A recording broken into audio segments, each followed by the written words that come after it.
Oi Pharma yang memproduksi Balpirik dan Karol Superpil mempersembahkan drama radio serial Tutur Tinular. Tutur Tinular, sebuah sandiwara radio serial dengan latar belakang sejarah runtuhnya Singasari dan berdirinya Kerajaan Majapahit.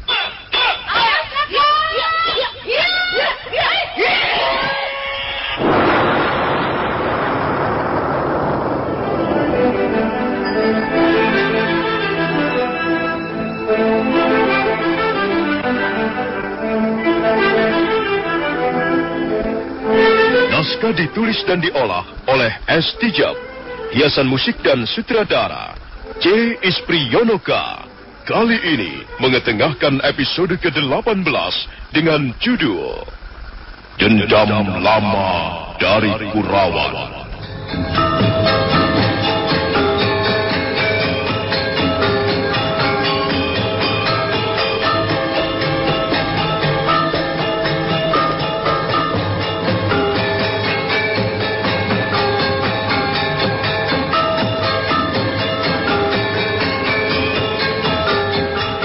Dalam seri ke-533 ini didukung oleh para pemain Rio sebagai Panji Ketawang, M. Abud sebagai Arya Dwi Pangga, Yanwar sebagai Ratanca, Kasdu, Pegis, Teddy dan Billy sebagai prajurit, dan Asdi Suhastra pembawa cerita.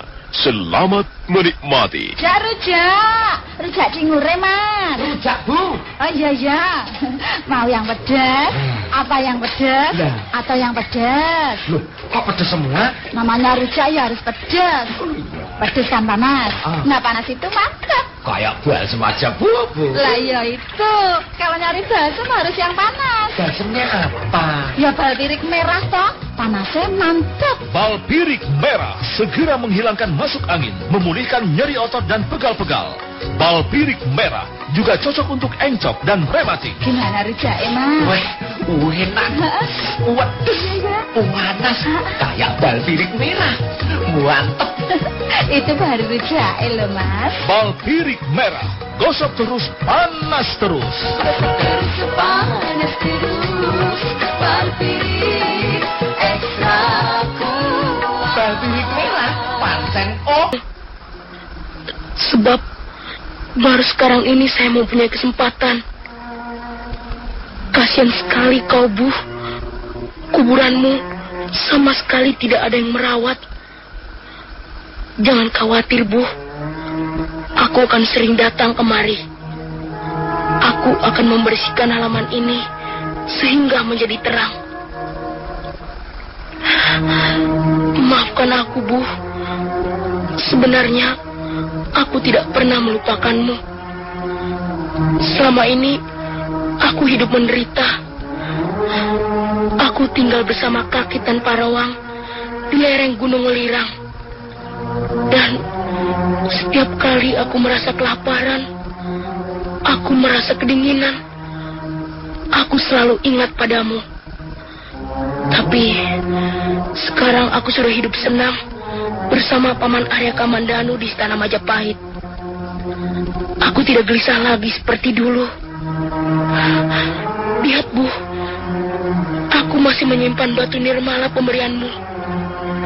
Dan aku sudah berjanji tidak akan melepaskan kalung batu nirmala ini dari leherku. Dan tangan Panji Ketawang kembali meraih serbuk setanggi dan menaburkannya di atas tungku. Asap kembali mengepul dan pecah berderai tertiup angin. Bau harum menyebar ke segala penjuru.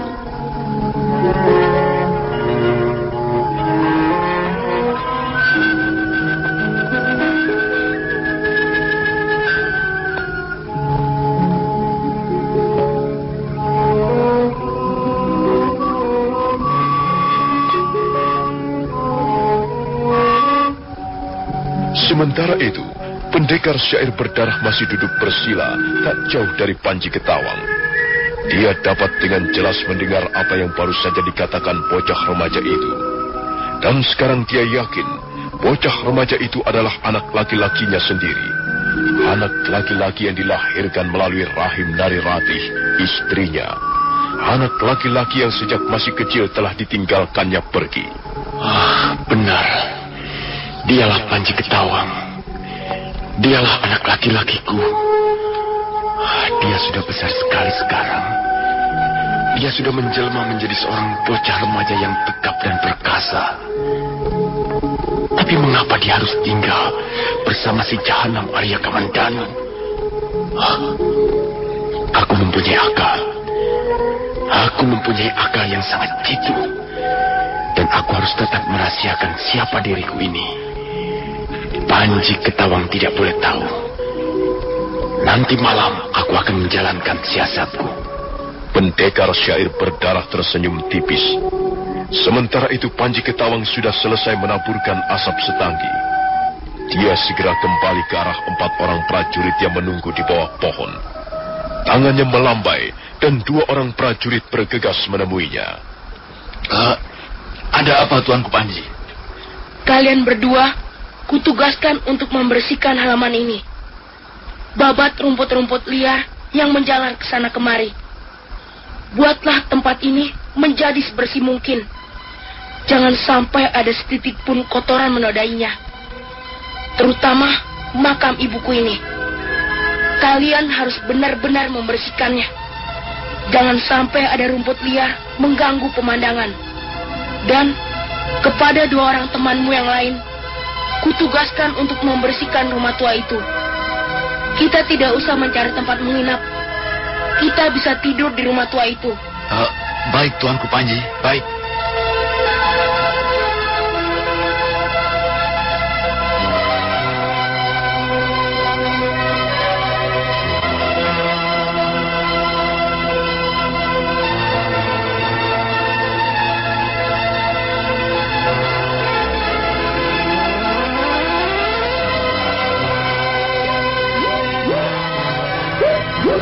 Malam itu Panji Ketawang dan Ratanca menginap di salah satu ruangan rumah tua.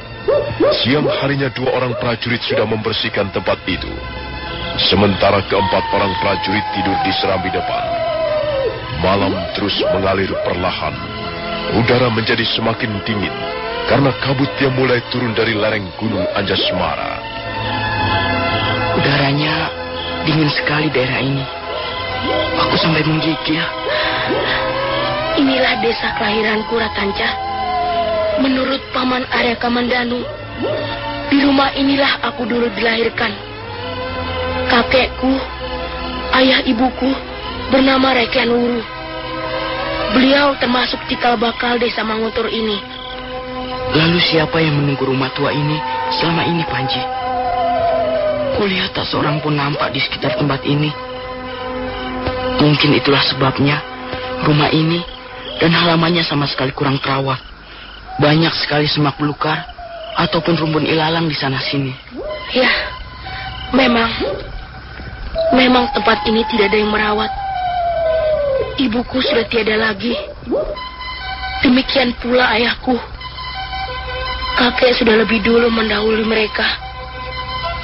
Sedangkan aku sendiri tinggal bersama kakek tanpa ruang di tempat yang jauh. Memang tempat ini tidak ada yang merawat. Dulu kami mempunyai seorang pembantu wanita. Tapi entahlah di mana sekarang dia berada. Mungkin juga dia sudah meninggal. Bagaimana rencanamu besok pagi, Panji? Kau jadi akan menemui kepala desa Manguntur. Kukira tidak perlu, Ratanca. Kita bisa langsung pulang ke Majapahit. Aku akan minta izin pada Paman Arya Kamandanu untuk kembali lagi kemari.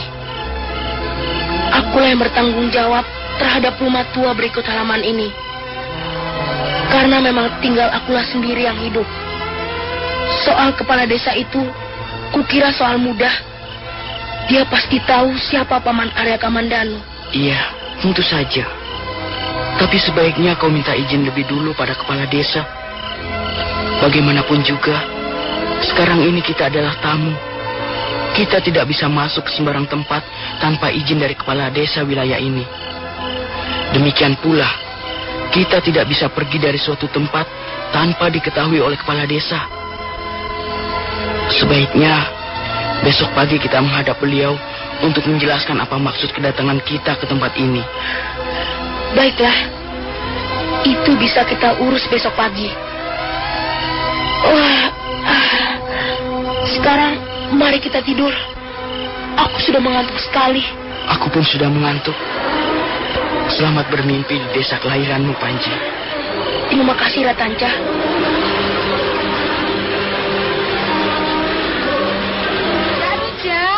Rujak cingure, Mas. Rujak, Bu. Oh iya. Mau yang pedas? Apa yang pedas? Nah. Atau yang pedas? Loh, kok pedes semua? Namanya rujak ya harus pedas. Pedas kan panas. Nah, panas itu mantap. Kayak balsem aja, Bu. Lah ya itu. Kalau nyari balsem harus yang panas. Balsemnya apa? Ya balpirik merah toh. Panasnya mantap. Balpirik merah segera menghilangkan masuk angin, memulihkan nyeri otot dan pegal-pegal. Balpirik merah juga cocok untuk encok dan rematik. Gimana rujaknya, Mas? Weh, enak. Waduh, Iya. panas. Kayak balpirik merah. Mantep. Itu baru rujaknya loh, Mas. Balpirik merah, gosok terus, panas terus. Panas terus. Balpirik ekstra kuat. Balpirik merah, pancen oke.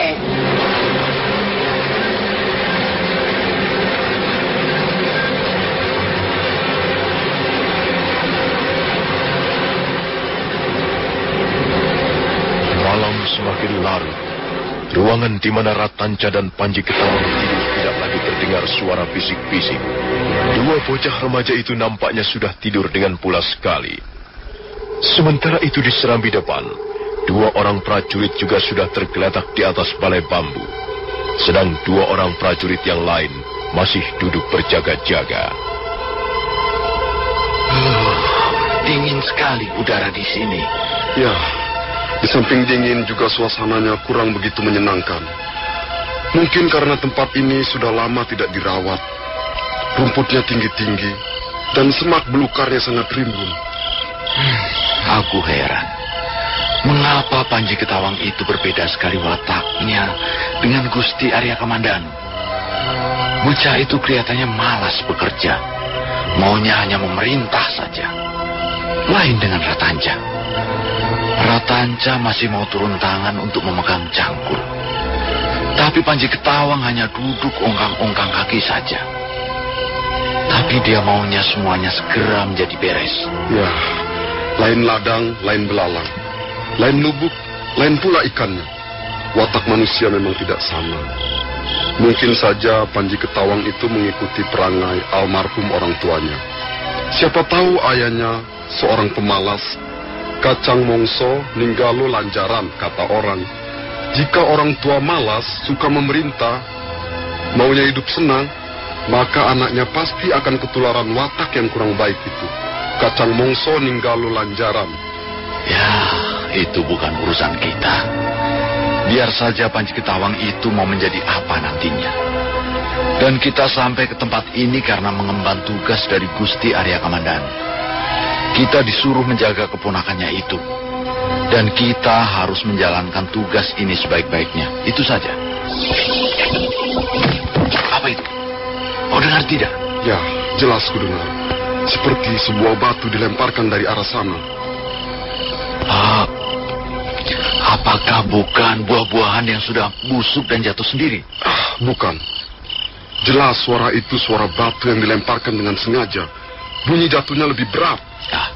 Kalau begitu pasti ada orang di sekitar tempat ini. Ayo kita periksa. Jangan lupa bawa senjata. Aku akan bawa obor. Ayo cepat. Ayo.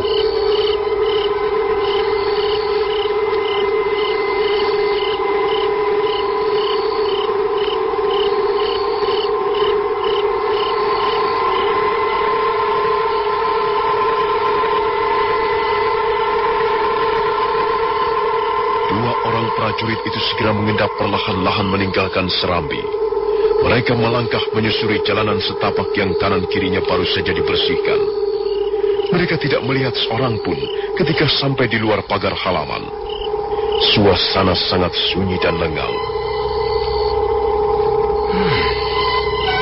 Tak ada siapa-siapa di sini. Mungkin orangnya sudah pergi. Kita periksa saja sekitar tempat ini. Oh, lihat. Ada bayangan melintas di balik pohon-pohon itu. Ayo kita kejar. Ayo cepat. Kurang ajar. Mungkin dia bermaksud mencuri barang-barang. Dua orang prajurit itu segera bergegas mengejar bayangan yang timbul tenggelam di balik pohon-pohon. Tak lama kemudian mereka pun berhenti. Suasana kembali menjadi sunyi. Tiba-tiba mereka mendengar seseorang melantunkan bait-bait syair. Di malam yang dingin ini, semuanya membeku bersama kenangan masa lalu. Cahaya bulan mengusap lembut daun-daunan. Serangga malam menyanyikan pantun-pantun cinta yang tak pernah berubah di sepanjang zaman. Di malam yang dingin ini, ada sepotong hati dijamah duka nestapa yang dalam. Manusia seringkali bodoh sekali. Bodoh seperti keledai yang tidak memahami tulisan-tulisan ronta. Mengapa harus meratapi duka nestapa yang sudah lewat di ambang pintu? Tak ada perlunya tangismu membasahi tanah-tanah yang rengkah. Bulan tak akan sudi berpaling kepadamu. Dan serangga malam terus berpantun tentang cinta. Cinta milik mereka sendiri. Hai, siapa itu? Ayo keluar. Jangan bermain syair dari tempat tersembunyi. Keluar.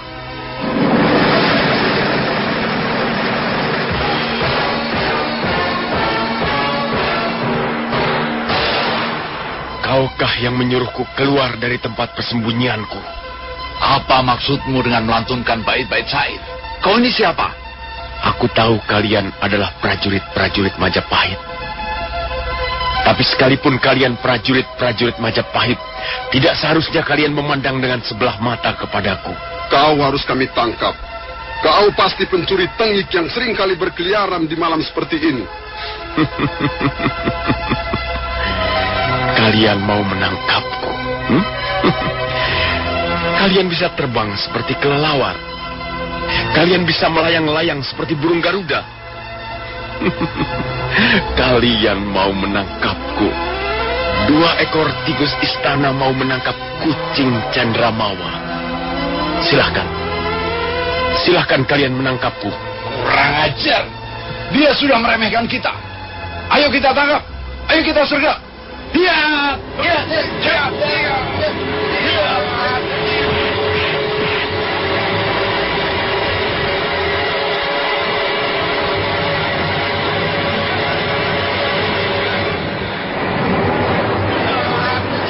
Prajurit Majapahit itu segera menyergap laki-laki bertampang dingin yang telah membuat hati mereka menjadi kesal.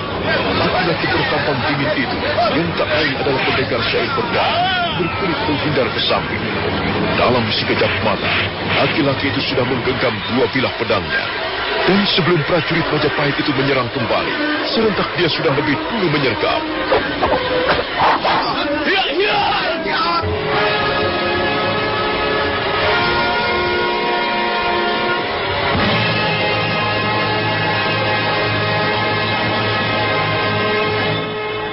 Kurang ajar. Kau telah membunuh temanku. Kau telah berani membunuh prajurit Majapahit. Kau pasti nak penjara. Kau harus kutangkap sekarang. Kau harus kutangkap dan kuseret dengan kuda sampai ke kota Raja Majapahit.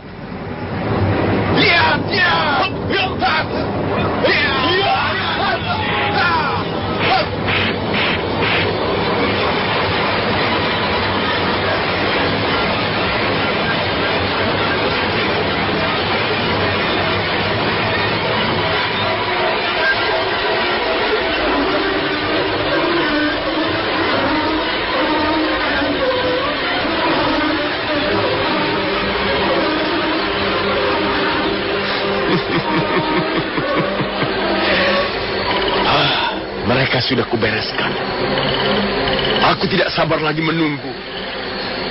Sejak tadi aku mendekam di balik semak belukar itu. Dan 2 orang prajurit ini masih saja berjaga. Sekarang mereka sudah tidur untuk selama-lamanya. Nah, Sekarang tidak ada halangan lagi.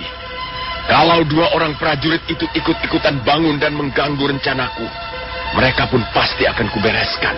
Dan pendekar syair berdarah perlahan-lahan melangkah mendekati rumah tua.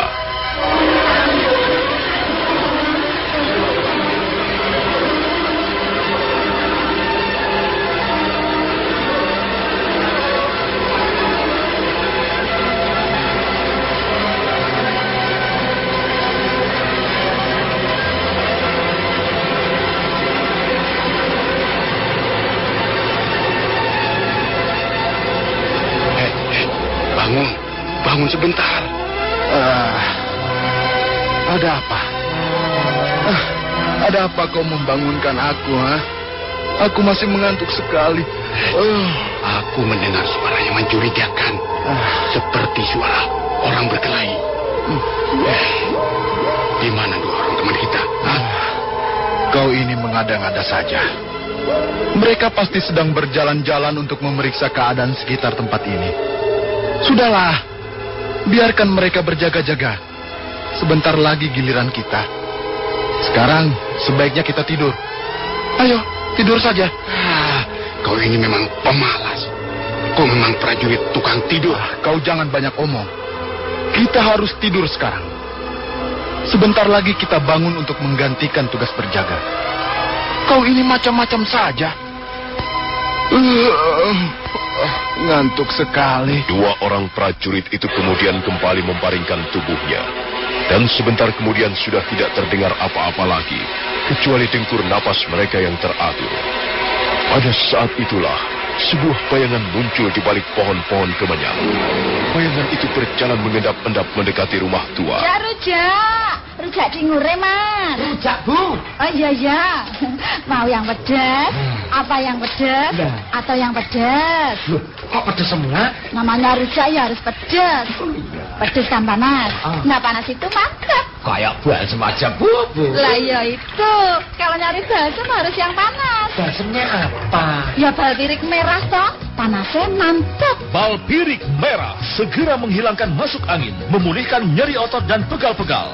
Balpirik merah juga cocok untuk encok dan rematik. Gimana rujaknya, Mas? Enak. Waduh, panas. Kayak balpirik merah. Mantep. Itu baru rujaknya loh, Mas. Balpirik merah, gosok terus, panas terus. Panas terus. Balpirik ekstra kuat. Balpirik merah, pancen oke. Mitra Karimata, Anda masih menyimak serial Sandiwara Radio Tutur Pinular di 1033 Karimata, Kebanggaan Madura. Bayangan itu melangkah mengendap menuju ke serambi depan. Setelah tahu bahwa dua orang prajurit masih tidur pulas, bayangan itu kemudian berbalik dan berjalan memutar. Nampaknya dia bermaksud memasuki rumah tua dari arah belakang. Dia berhenti sejenak di depan serambi belakang. Dia nampak ragu-ragu. Panji Ketawang. Anak kulanang itu rupanya sekarang tinggal bersama si Jahanam Kamandanu. Baik. Aku akan menggunakan kesempatan ini. Aku akan menggunakan peluang ini untuk melaksanakan niatku. Panji Ketawang pasti mudah untuk kupengaruhi. Kemudian bayangan itu yang tak lain adalah bayangan pendekar syair berdarah, meneruskan langkahnya memasuki serambi. Pintu serambi terkuak perlahan.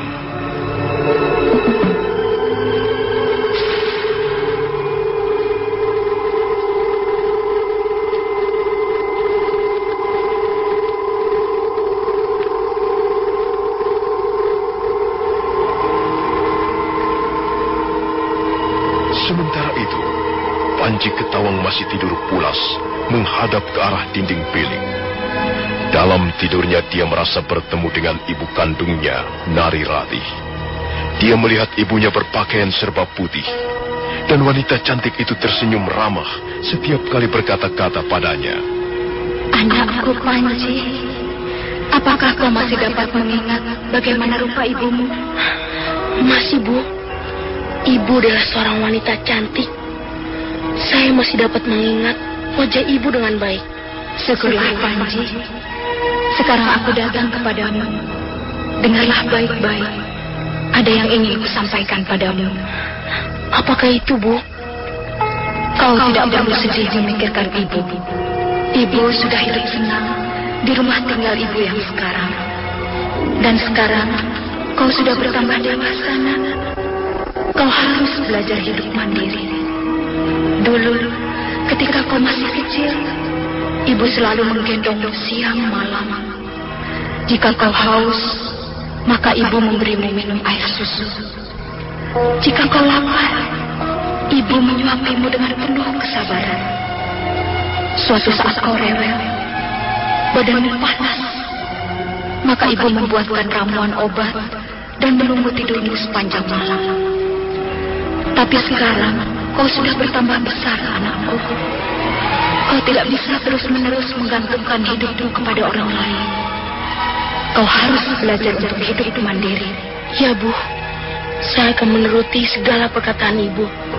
Apa yang dikatakan pamanmu Arya Kamandanu sama sekali tidak salah, Panji. Pamanmu sayang kepadamu. Pamanmu ingin membinamu menjadi manusia dewasa. Kau harus banyak belajar dari pamanmu. Hati ibu menjadi sedih setiap kali mendengar kabar bahwa kau masih bertingkah laku seperti seorang bocah. Jangan begitu, Panji. Sekarang ini adalah saatnya untuk berjuang. Jangan dulu mencari kesenangan-kesenangan. Kesenangan itu nanti akan datang dengan sendirinya jika apa yang kau perjuangkan berhasil dengan gemilang. Dengarlah, Panji. Makanan yang nikmat bukanlah makanan hasil dari pemberian orang lain. Makanan yang nikmat ialah makanan hasil dari keringatmu sendiri. Minum yang paling hangat ialah minuman hasil dari jerih payahmu sendiri.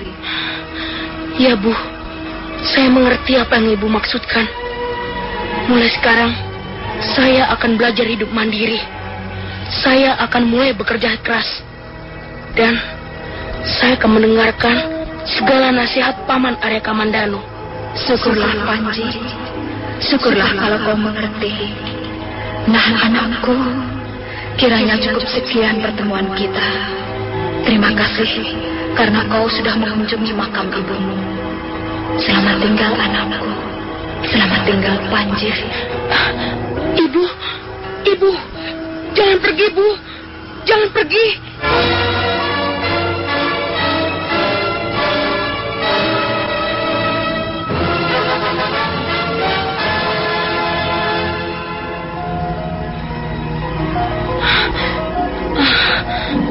Rupanya aku bermimpi. Aku bermimpi bertemu dengan Ibu. Sepi sekali malam ini.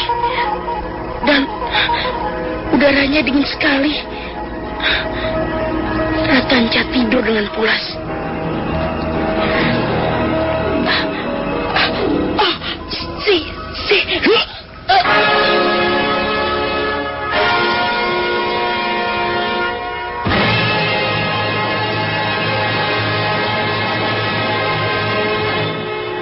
Panji Ketawang terkejut sekali ketika menatap ke arah sudut ruangan yang remang-remang. Dia baru saja akan berteriak, tapi sebuah bayangan sudah keburu melompat, kemudian dengan sigap menetak pangkal lehernya. Kejadian itu berlangsung sangat cepat. Panji Ketawang terpana di atas pembaringan. Dia ingin berteriak, tapi tak sebuah kata pun mampu meluncur dari mulutnya. Kemudian dia melihat bayangan itu muncul kembali dan melangkah perlahan mendekatinya. Panji Ketawang merasa tubuhnya diangkat perlahan-lahan.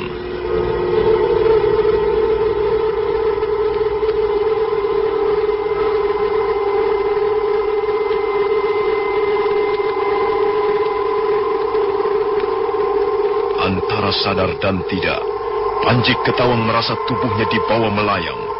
Dia dapat mendengar bunyi napas laki-laki yang mendukungnya menempuh perjalanan gelap. Dia sama sekali tidak dapat menduga siapa laki-laki itu. Dan dia juga tidak tahu mau dibawa kemana. Panji Ketawang merasa sangat ketakutan. Akhirnya dia jatuh pingsan dalam dekapan laki-laki yang terus membawanya berlari kencang. Rujak cingure, Mas. Rujak, Bu. Oh iya. Mau yang pedas? Apa yang pedas? Atau yang pedas? Loh, kok pedas semua? Namanya rujak ya harus pedas. Pedas kan panas. Nah, panas itu mantap. Kayak balsem aja, Bu. Lah iya itu.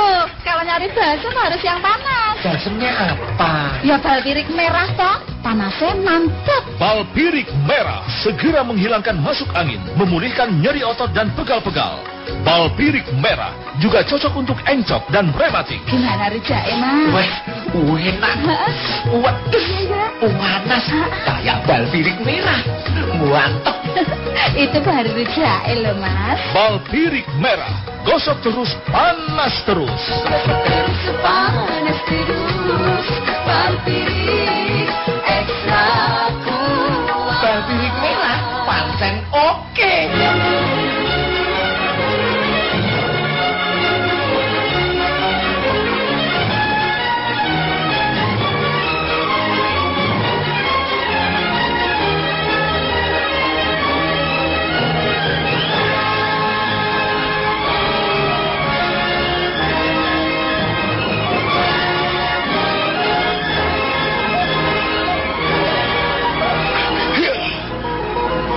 Untuk sesaat lamanya Panji Ketawang tidak ingat apa-apa lagi. Ketika sadar kembali, dia mendapatkan tubuhnya terbaring di atas sebongkah batu besar. Suasana di sekitarnya tidak begitu gelap oleh cahaya remang-remang bulan di atas langit. Tapi suasana itu sangat menyeramkan. Panji Ketawang merasa ketakutan.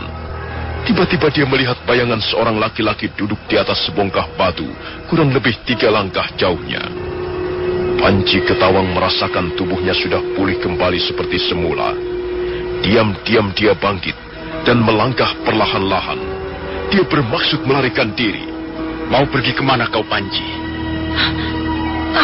Panji Ketawang terkejut bagaikan tersengat kalajengking. Dia tidak lagi meneruskan langkahnya, tapi dia tetap berdiri di tempatnya. Laki-laki itu kemudian bangkit, lalu menghampirinya perlahan-lahan. Kau tidak perlu takut. Aku tidak bermaksud jahat kepadamu.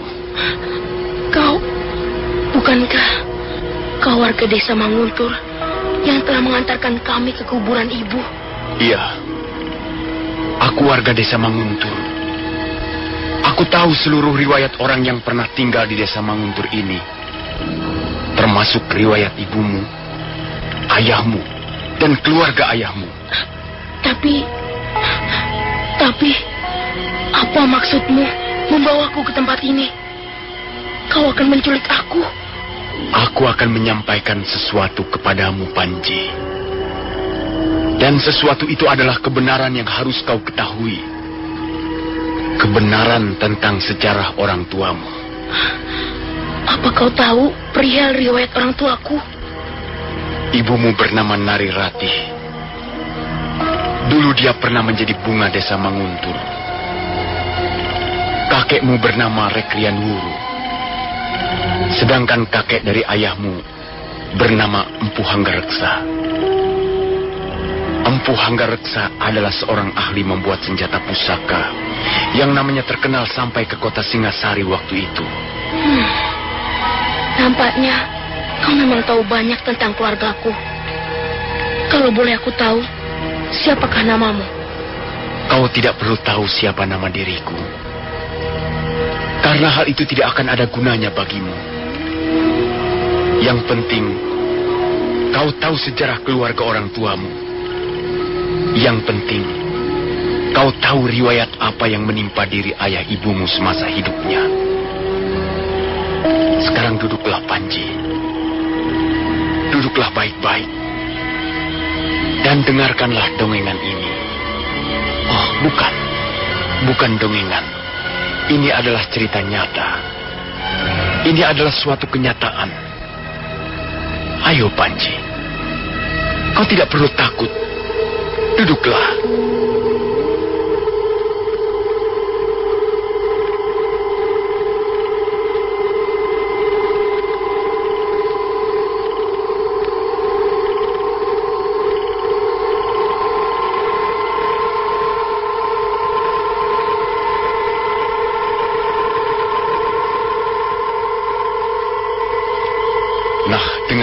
Panji. Waktu itu, ibumu masih menjadi seorang gadis remaja belia. Kecantikan ibumu terkenal sampai ke desa-desa yang lain. Kecantikan Nari Rati boleh diibaratkan seperti kecantikan Batari Uma yang menjelma menjadi manusia di muka bumi. Karena kecantikannya itulah, maka banyak sekali pemuda ingin mempersunting ibumu menjadi istrinya. Termasuk Arya Kamandanu, pamanmu, adik kandung ayahmu. Pamanmu sangat mencintai ibumu. Pamanmu sangat mencintai Nari Rati. Tapi pamanmu merasa sangat kecewa karena rupanya Nari Rati memilih ayahmu untuk dijadikan pasangan hidupnya. Akhirnya Nari Rati naik ke atas pelaminan bersama dengan ayahmu, Arya Dwi Pangga. Untuk sesaat lamanya kehidupan mereka nampak tentram dan bahagia. Sampai suatu saat kau dilahirkan ke muka bumi.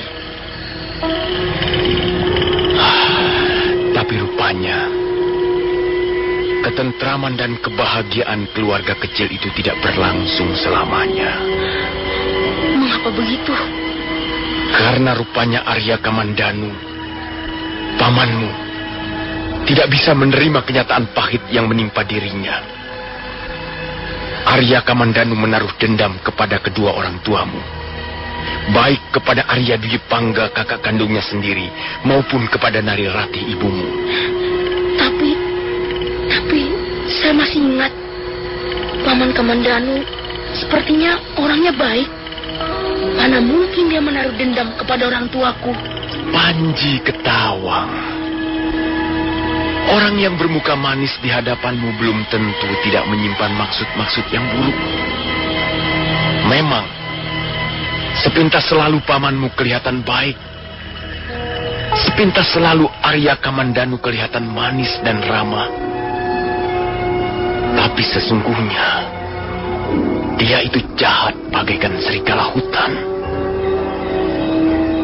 Maka demikianlah, Arya Kamandanu karena tidak dapat membendung rasa kecewanya, suatu malam dia menemui ayahmu. Mereka kemudian bertengkar dengan sengit. Ayahmu marah sekali karena dituduh telah merebut gadis pujaannya. Dan selanjutnya mereka bertarung.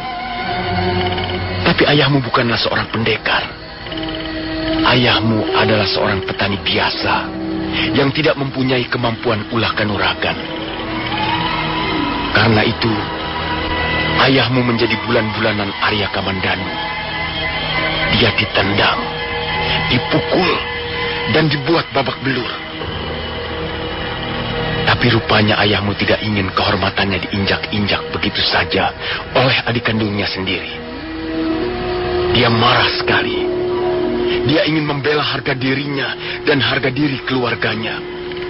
Dia lalu menyerang pamanmu habis-habisan. Tapi Arya Dwi Pangga memang bukanlah seorang pendekar. Dan akibatnya justru sebaliknya. Terjadi peristiwa yang sangat menyedihkan dan mengerikan. Arya Dwi Pangga tewas di tangan Arya Kamandanu.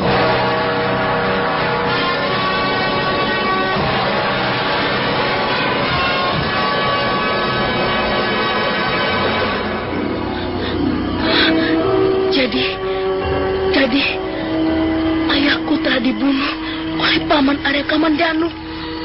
Kau boleh percaya, boleh tidak, Panji.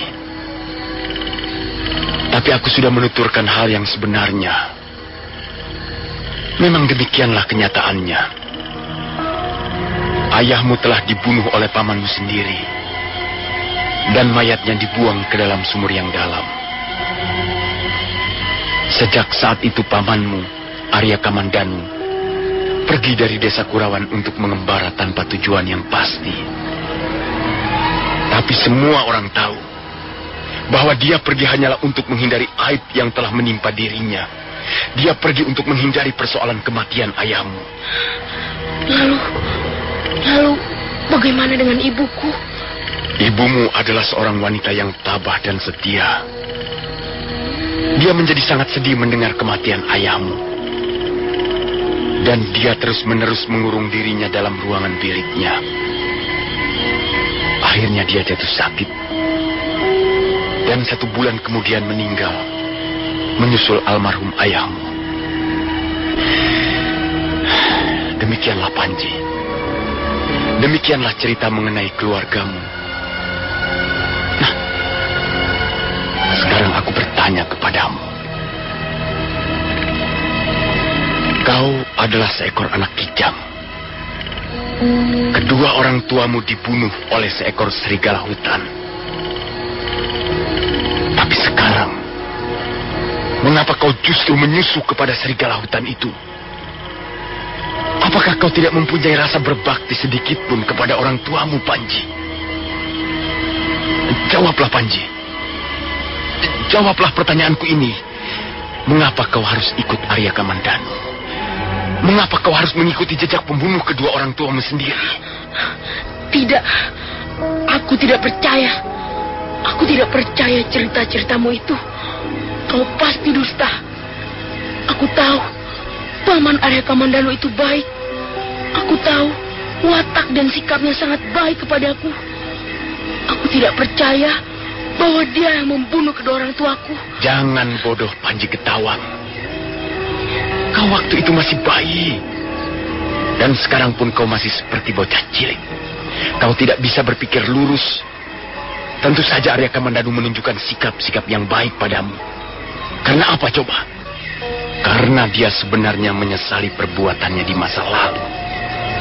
Dan dia ingin menebus dosa-dosanya dengan memperlakukanmu secara baik. Tapi kenyataan tetap akan berbicara. Bagaimanapun juga, kedua orang tuamu mati gara-gara Arya Kamandanu. Nah, Panji, sekarang apa yang akan kau lakukan? Apakah kau akan tetap menyusup kepada serigala hutan yang buas yang telah minum darah orang tuamu?